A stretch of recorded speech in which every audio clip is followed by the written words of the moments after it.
जब विवेकानंद के पिता का देहांत हुआ तो वे अपने पीछे बहुत कर्ज छोड़ गए। उस कर्ज को चुकाने का कोई साधन नहीं था। घर की हालत इतनी खराब हो गई कि भोजन का प्रबंध करना भी कठिन हो गया। किसी तरह इतना ही जुट पाता कि एक समय एक ही व्यक्ति खा सके। घर में केवल 2 ही लोग थे, मां और विवेकानंद। ऐसी स्थिति में मां उन्हें खिला देती और स्वयं भूखी रहकर पानी पीकर गुजारा कर लेती। विवेकानंद को यह देखना कठिन लगता था, इसलिए वे अपनी मां से कह देते कि आज उनका किसी मित्र के घर निमंत्रण है और वे वहीं भोजन करने जा रहे हैं, ताकि मां निश्चिंत होकर खाना खा सके। वे बाहर निकल जाते, सड़कों पर देर तक घूमते रहते और फिर घर लौटकर प्रसन्नता से उस भोजन का वर्णन करते जो वास्तव में उन्होंने किया ही नहीं था। सच तो यह था कि किसी मित्र ने उन्हें आमंत्रित नहीं किया था, लेकिन यह स्थिति अधिक दिनों तक चलने वाली नहीं थी। जब रामकृष्ण को इस बात का पता चला तो उन्होंने विवेकानंद से कहा, तू कैसा मूर्ख है, तू काली के पास जा और उनसे मांग ले, जो भी चाहिए मिल जाएगा, क्यों नहीं मांगता। रामकृष्ण ने लगभग धक्का देकर उन्हें मंदिर की ओर भेजा और कहा कि जाओ मां से अपनी जरूरत कहो। विवेकानंद मंदिर के भीतर गए। कुछ समय बीत गया, फिर और समय बीता। रामकृष्ण बीच में भीतर झांक कर देखते रहे कि वे अब तक खड़े हैं। उन्हें आश्चर्य हुआ कि इतनी सी बात मांगने में इतनी देर क्यों लग रही है। कुछ समय बाद विवेकानंद वापस लौटे। रामकृष्ण ने पूछा, मांगा? विवेकानंद ने उत्तर दिया, अरे जब काली के सामने पहुंचा तो मांगने की बात ही भूल गया। रामकृष्ण ने कहा, पागल, तुझे तो इसी काम के लिए भेजा था, फिर से जा और मांग। विवेकानंद फिर से मंदिर में गए। फिर काफी समय बीत गया। रामकृष्ण दरवाजे के पास बैठे प्रतीक्षा करते रहे। जब विवेकानंद लौटे तो उनके चेहरे पर आनंद दिखाई दे रहा था। रामकृष्ण ने मुस्कुराकर पूछा, लगता है मांग पूरी हो गई, मिल गया जो चाहिए था। विवेकानंद ने कहा, कौन सी मांग? रामकृष्ण बोले, तू सचमुच पागल हो गया है क्या? तुझे मांगने भेजा था? विवेकानंद ने उत्तर दिया, बड़ी अजीब बात होती है, जब तक मैं बाहर रहता हूं तब तक तो याद रहता है कि मुझे कुछ मांगना है, लेकिन जैसे ही मंदिर में प्रवेश करता हूं और काली की मूर्ति सामने आती है तो भीतर ऐसा अनुभव होता है जैसे मैं स्वयं सम्राट हूं। उनकी उपस्थिति में मांगने की कोई जगह ही नहीं रह जाती। तीसरी बार भी वही हुआ। रामकृष्ण ने फिर पूछा तो विवेकानंद ने कहा, आप मेरी परीक्षा क्यों ले रहे हैं? मुझे पता है कि अगर मैं उनसे कुछ मांग लूं तो ये द्वार मेरे लिए हमेशा के लिए बंद हो जाएंगे। ये द्वार तो उन्हीं के लिए खुले रहते हैं जो कुछ नहीं मांगते, और फिर जो उसकी इच्छा है वही घटित हो रहा है, जो उचित है वही हो रहा है। उसे बदलने की इच्छा रखने का कोई कारण भी नहीं है। कृष्ण भी इसी सूत्र में कहते हैं कि यज्ञ से प्रेरित देवता मनुष्यों को बिना मांगे ही प्रिय भोग प्रदान करते हैं, लेकिन जो व्यक्ति उनके द्वारा दिए गए उपहारों को स्वयं के लिए ही भोगता है और बदले में कुछ अर्पित नहीं करता, वह वास्तव में चोर के समान है। जो श्रेष्ठ लोग यज्ञ से बचे हुए अन्न को ग्रहण करते हैं वे सभी पापों से मुक्त हो जाते हैं, लेकिन जो लोग केवल अपने शरीर के पोषण के लिए ही भोजन बनाते हैं वे वस्तुतः पाप ही खाते हैं। आध्यात्मिक चिंतन में इस सूत्र को एक प्रकार से मूल प्रेरणा भी कहा जा सकता है। इसमें 2 महत्वपूर्ण बातें कही गई हैं। पहली और सबसे महत्वपूर्ण बात यह है कि यज्ञमय कर्म से दिव्य शक्तियां प्रसन्न होती हैं और तब वे मनुष्य को बिना मांगे ही सब कुछ प्रदान करती हैं। जीवन के गूढ़ नियमों में से एक यह भी है कि जिसे हम मांगते हैं वह प्रायः नहीं मिलता, और जिसे हम नहीं मांगते वही सहज रूप से प्राप्त हो जाता है। जिसके पीछे हम भागते रहते हैं उसे ही खो देते हैं, और जिसके पीछे भागना छोड़ देते हैं वही हमारी छाया की तरह हमारे पीछे आने लगता है। इस नियम को न समझ पाने के कारण जीवन में बहुत दुख और पीड़ा उत्पन्न होती है। सामान्य जीवन में कभी कभी ऐसा भ्रम हो सकता है कि मांगने से कुछ मिल जाता है, लेकिन दिव्य शक्तियों के स्तर पर ऐसा कभी नहीं होता। वहां मांगने से कुछ प्राप्त नहीं होता। जो व्यक्ति अपने हृदय के द्वार खोल देता है और भीतर से ग्रहणशील हो जाता है, उसे सब कुछ प्राप्त हो जाता है, परंतु बिना मांगे ही। जीसस का एक प्रसिद्ध वचन है, उसमें उन्होंने कहा है, seek ye first the kingdom of God, then all else shall be added unto you। अर्थात पहले परमात्मा के राज्य को खोजो, फिर बाकी सब चीजें अपने आप तुम्हें मिल जाएंगी। लेकिन मनुष्य का स्वभाव इसके ठीक विपरीत है। हम पहले बाकी सब चीजों की तलाश करते हैं, धन, प्रतिष्ठा, सुख, और परमात्मा के राज्य की खोज नहीं करते। परिणाम यह होता है कि न तो हमें वे सब चीजें मिलती हैं और न ही परमात्मा का राज्य प्राप्त होता है। जिसे जीसस ने किंगडम ऑफ गॉड कहा है, उसी को कृष्ण दिव्य शक्ति या देवता के रूप में व्यक्त करते हैं। जरा सोचिए, जब हम कुछ मांगते हैं तो वास्तव में होता क्या है? इच्छा या कामना करने का स्वभाव क्या है? जैसे ही मन में मांग उठती है, हृदय उस मांग के चारों ओर सिमट जाता है। चेतना के जो द्वार खुले रहते हैं वे तुरंत बंद होने लगते हैं। इसे अनुभव करके देखिए, जब कोई व्यक्ति मांगता है तब वह भीतर से संकुचित हो जाता है। एक भिखारी को देखिए, वह कभी फूल की तरह खिला हुआ नहीं होता, वह हो भी नहीं सकता। उसका मन हमेशा सिकुड़ा हुआ रहता है, वह अपने भीतर ही बंद रहता है। मांगने की अवस्था मन को बंद कर देती है। इसके विपरीत जब कोई देता है तब मन खुल जाता है। देने से हृदय विस्तृत होता है और मांगने से वह संकुचित हो जाता है। इसलिए जब कोई व्यक्ति परमात्मा या दिव्य शक्तियों के सामने भी कुछ मांगने खड़ा होता है तो उसे यह पता नहीं होता कि उसकी मांग ही उसके हृदय के द्वार बंद कर देती है। और जब द्वार बंद हो जाते हैं तब प्राप्ति की संभावना समाप्त हो जाती है। मुझे जीसस का एक और कथन याद आता है। उन्होंने कहा था कि परमात्मा का राज्य भिखारियों के लिए नहीं बल्कि सम्राटों के लिए है। जीसस कहते हैं, जिनके पास है उन्हें और भी दिया जाएगा, और जिनके पास नहीं है उनसे वह भी छीन लिया जाएगा जो उनके पास है। ये बात सुनने में बहुत उलटी लगती है। जिनके पास है उन्हें और अधिक मिल जाएगा, और जिनके पास नहीं है उनसे जो थोड़ा है वह भी चला जाएगा। लेकिन जब हम इसे गहराई से देखते हैं तो इसका अर्थ स्पष्ट हो जाता है। जब भी हम मांगते हैं तब हम ये घोषणा कर रहे होते हैं कि हमारे पास कुछ नहीं है, और जब हम देते हैं तब हम ये संकेत देते हैं कि हमारे पास बहुत कुछ है। वास्तव में इस सूत्र का सार यही है कि जो बांटता है उसे और मिलता जाता है, और जो केवल इकट्ठा करने में लगा रहता है वह अंततः सब खो देता है। भिखारी हमेशा संग्रह करने में लगा रहता है। भिखारी के मन को थोड़ा समझना चाहिए, क्योंकि एक अर्थ में हम सब भिखारी ही हैं। दानी बनना बहुत कठिन है, लेकिन भिखारी बनना बहुत आसान है। विडंबना यह है कि जो लोग मांगते रहते हैं उन्हें कभी कुछ नहीं मिलता, और जो देने का साहस रखते हैं उनके जीवन में सब कुछ आता चला जाता है। जैसे ही कोई व्यक्ति मांगता है उसी क्षण उसका मन सिकुड़ जाता है और चेतना के द्वार बंद हो जाते हैं। इसके साथ ही उसके भीतर एक और चीज जन्म लेती है, भय। तुरंत यह डर पैदा हो जाता है कि पता नहीं मिलेगा या नहीं मिलेगा।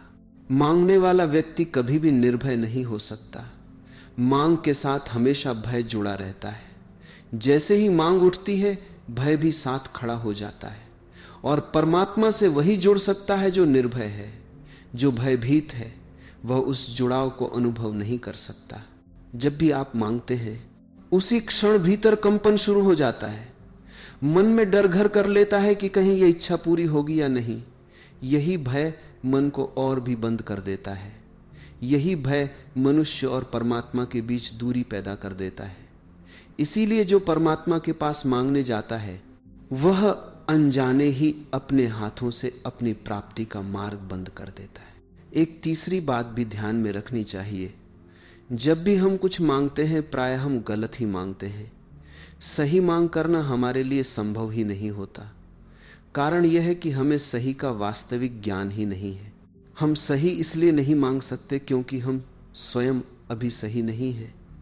और मजे की बात यह है कि जो सच में सही है उसे मांगने की जरूरत ही नहीं पड़ती। सही व्यक्ति को चीजें अपने आप मिलने लगती हैं। जीवन की संपदा विभिन्न रूपों में उस पर बरसने लगती है।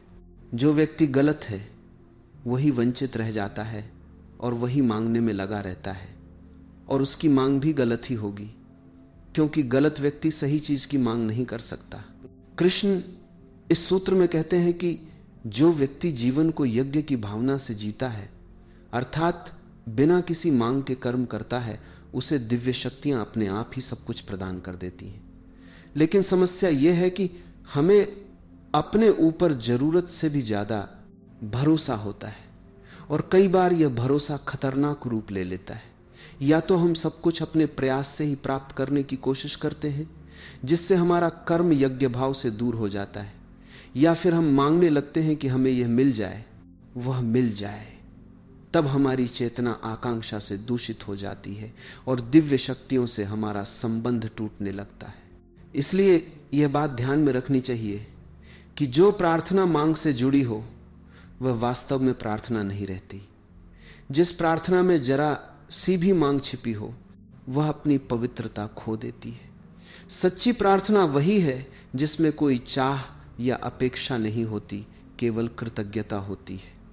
वह उस चीज के लिए धन्यवाद देती है जो पहले से मिल चुकी है, न कि उस चीज के लिए मांग करती है जो अभी नहीं मिली।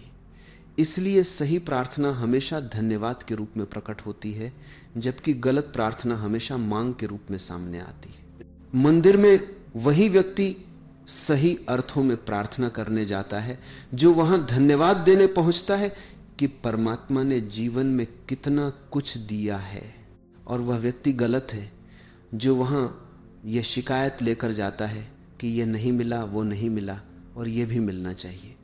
प्रार्थना में मांग जहर की तरह होती है, जबकि धन्यवाद अमृत की तरह यज्ञ भाव से किया गया। कर्म वास्तव में परमात्मा की पूर्ण स्वीकृति है। जो वह कर रहा है और जो वह हमसे करा रहा है उसे पूरी तरह स्वीकार कर लेना। जब यह स्वीकृति भीतर जन्म लेती है तब एक अद्भुत रहस्य प्रकट होता है।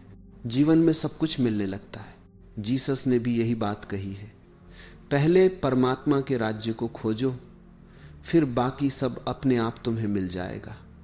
जब कोई व्यक्ति परमात्मा को खोज लेता है तब बाकी सब चीजें उसके पीछे पीछे चली आती हैं। जिन चीजों को हमने कभी मांगा भी नहीं होता वे भी प्राप्त हो जाती हैं, और जिन्हें मांग कर भी कभी नहीं पाया था वे भी बिना मांगे मिलने लगती हैं।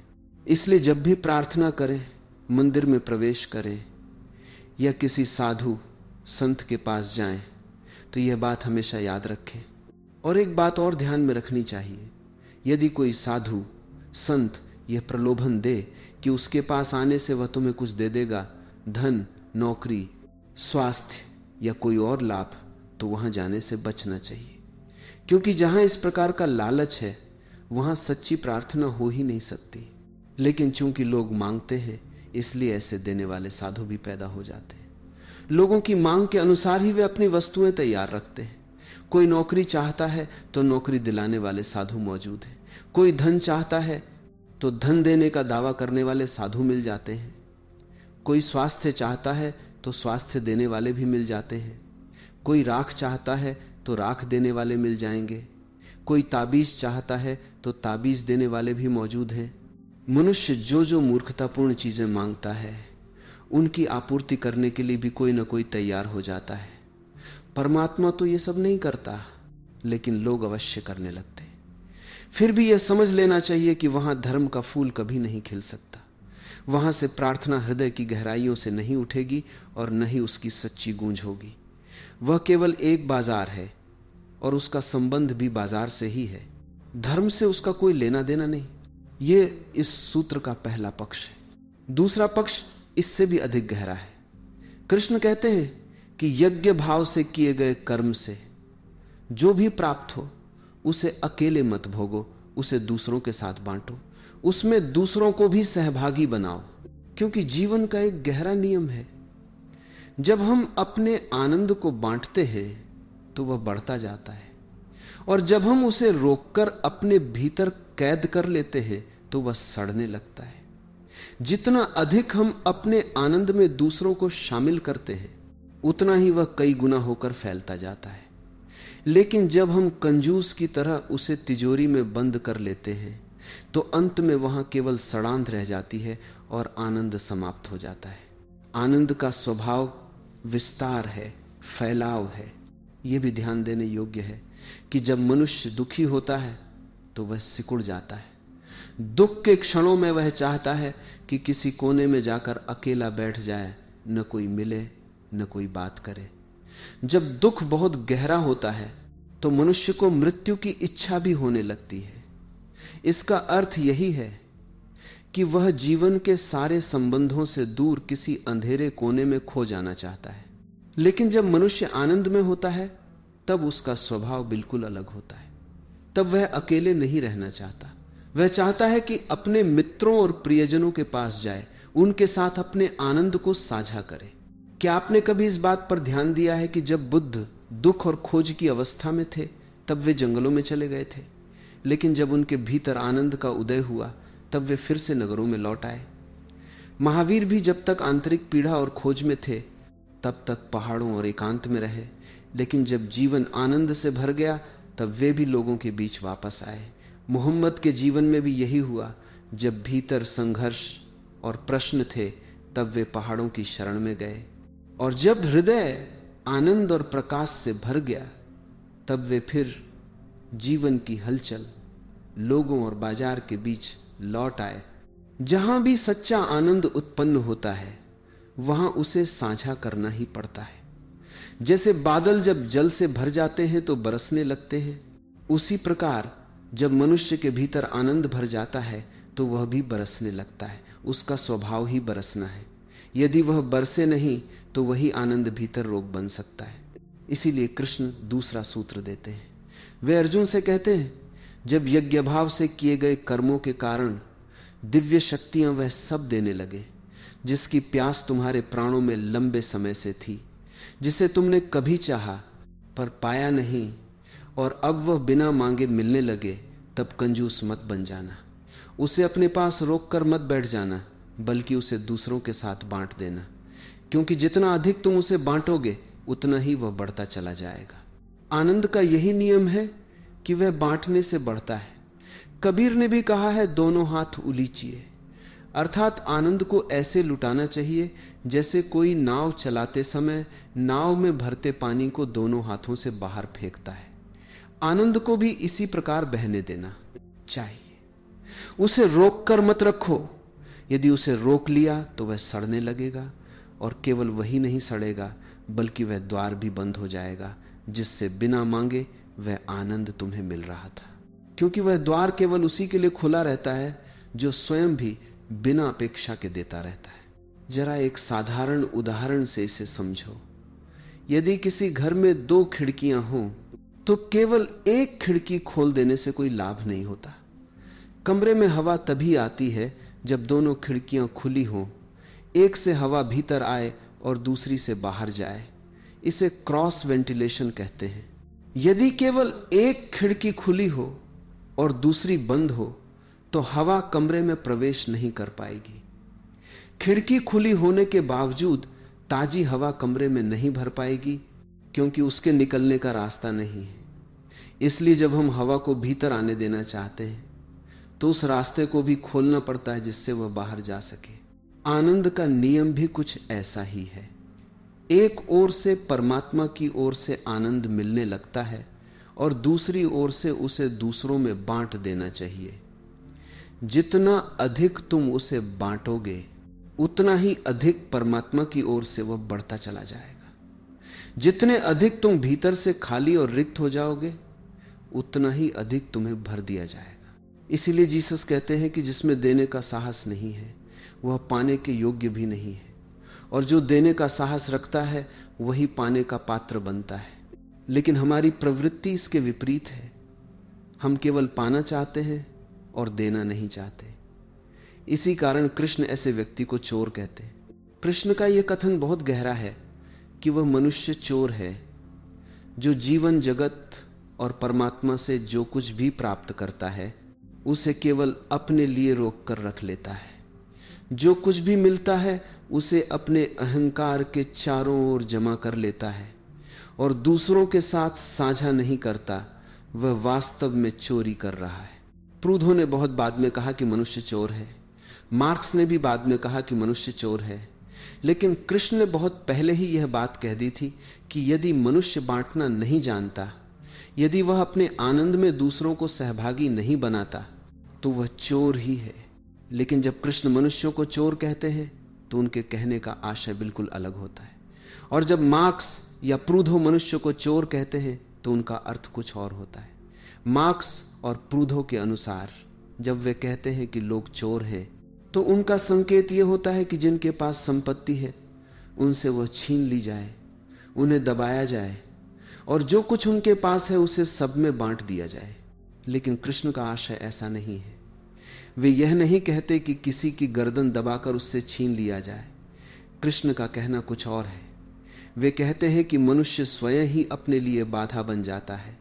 वह अपने ही हाथों अपना नुकसान कर रहा है। उसे बहुत अधिक मिल सकता था, लेकिन वह जो थोड़ा सा मिला है उसी को पकड़कर बैठ गया है, इसलिए बड़े मिलने की संभावना से वंचित रह गया है। कृष्ण का संकेत यह है कि जो मिला है उसे बांट दो ताकि तुम्हें और भी अधिक मिल सके। जितना अधिक तुम बांटोगे उतना ही अधिक पाने के अधिकारी बनते जाओगे। बांटना ही तुम्हें बड़े और व्यापक आनंद के योग्य बनाता है। जब कृष्ण कहते हैं कि ऐसा व्यक्ति गलत कर रहा है, तो उनका मुख्य अर्थ यह नहीं है कि वह दूसरों के प्रति गलत कर रहा है। यद्यपि वह भी सही है, लेकिन उससे भी महत्वपूर्ण यह है कि वह अपने ही विरुद्ध कार्य कर रहा है। वह अपने ही जीवन को नुकसान पहुंचा रहा है। वह आत्मघाती हो रहा है।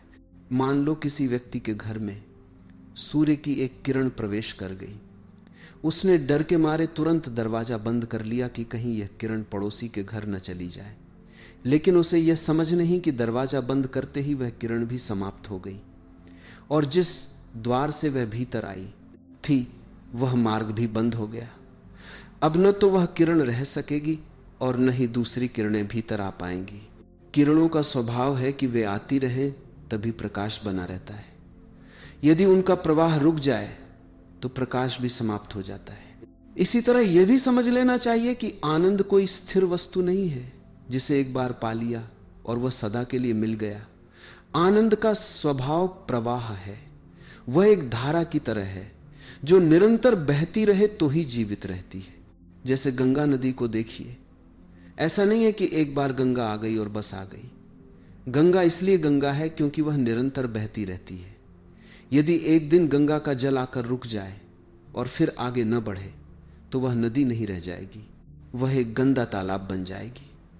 उस ठहरे हुए पानी में सड़ांध और बदबू फैलने लगेगी। गंगा तभी सुंदर है जब वह बहती रहती है, आती है, जाती है, रुकती नहीं, ठहरती नहीं। इसी प्रकार जब कोई मनुष्य अपने जीवन को पूरी तरह परमात्मा को समर्पित करके जीता है, तब उसके जीवन में आनंद की धारा बहने लगती है। वह धारा रुकती नहीं बल्कि निरंतर बढ़ती रहती है। उसका जीवन एक प्रवाहित नदी की तरह हो जाता है, जीवंत, गतिशील, बहता हुआ, न कि किसी बंद सरोवर की तरह स्थिर और सीमित। और कभी आपने सोचा है कि गंगा यह जल कहां से लाती है और कहां ले जाती है? यदि इस पूरे चक्र को देखे तो एक अद्भुत वर्तुल दिखाई देता है। गंगा जिस स्थान से जल लाती है अंततः उसे वहीं लौटा देती है। वह समुद्र की ओर दौड़ती है, समुद्र में गिरती है। वहां से सूर्य की गर्मी उसे वाष्प बनाकर ऊपर उठाती है।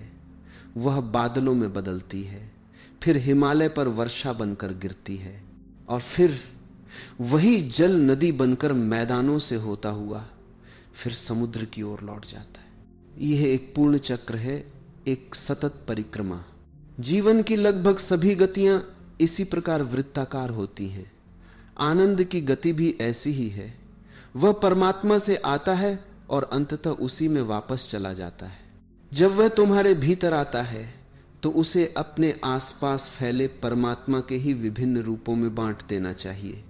उसे लोगों तक पहुंचा दो ताकि वह फिर से सागर तक पहुंच सके, फिर वही आनंद बादल बनकर उठेगा और फिर से तुम्हारे ऊपर बरसेगा।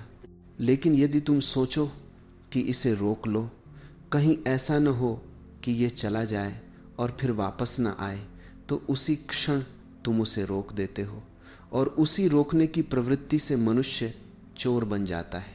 जहां भी आनंद को रोकने का विचार जन्म लेता है, वहीं चोरी शुरू हो जाती है। यह चोरी परमात्मा के विरुद्ध होती है। जो आनंद जहां से आया है उसे वहीं लौटने दो। यह क्या कम है कि वह तुम्हारे भीतर से होकर गुजरा, और यदि वह निरंतर तुम्हारे माध्यम से गुजरता रहे तो यही जीवन का सबसे बड़ा सौभाग्य और आशीर्वाद है।